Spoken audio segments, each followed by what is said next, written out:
So you've closed on your new home, but you've yet to move in. Congratulations on doing such a big life event. Well, this video today is all about the things that you should be doing after you close, but before you move in. But as always, before we start, make sure to hit that subscribe button. Make sure to leave us a comment. It only helps build our reputation, build our subs, let us broadcast our message out to as many people as possible, and make me doing this all the more worthwhile. So with that in mind, let's jump into the top 5 things you need to do before you move into your new house.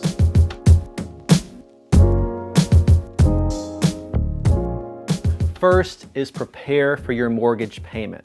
Now, when you close on your house, let's say you close April 29th, your first payment is not due May 1st, it's due June 1st, the first full month after the first full month, which in this case would be June. Now, when you go to closing, as part of your paperwork package, your lender will provide you with some coupons to make your first payment, because most likely that payment letter won't get to you in time. Next, and this is the only one on the list you'll want to do before closing, is get your utilities set up.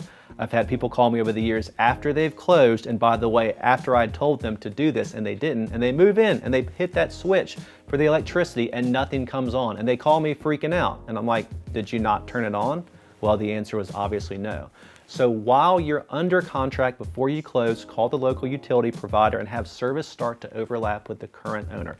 Here locally, we've got NES, Nashville Electric Service. We've got Metro for water and Piedmont Natural Gas for natural gas. If you live more out in the suburbs, it's going to be a different provider. But either way, make sure you get that done before you move in. Thirdly, you'll want to call locksmith to come and swap out the locks.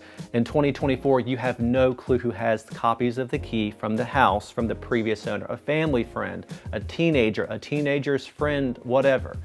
And when they come, make sure they put in an electronic keypad lock with the option for the old-fashioned key, so you can always get in, and when technology fails us, you can still get in. Next, we've got spam, scams, and phishing. So when you close on the house, and the house is now in the public record, you're gonna start getting a bunch of mail from people. Some people trying to sell you their services, other people trying to scam you. Regardless of where they fall, you're gonna wanna make sure if you have any questions, you send me a copy of whatever it is.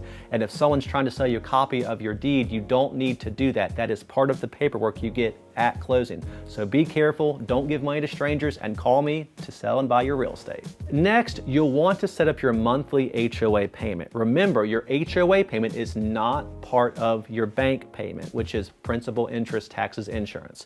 The HOA payment is a separate one. If you live in a high rise in a downtown area, you're probably going to have an orientation to make you aware of the uses of the building, where stuff is, amenities, etc. If you're more out in the suburbs, you're going to get a welcome package to tell you all about it. Probably won't have any kind of orientation. Either way, put this thing on auto payment so you don't have to think about it. When you make your monthly mortgage payment, you'll make your monthly HOA payment, and everything is nifty. And lastly, because you, my special friend, have stuck around until the end, here's a bonus one. Your house has 2 water shutoff valves. One is going to be at the street. It's going to require a special wrench. Look for the cover at the street, the manhole cover, whatever it is. Pop that thing open, use that wrench, open and close as needed.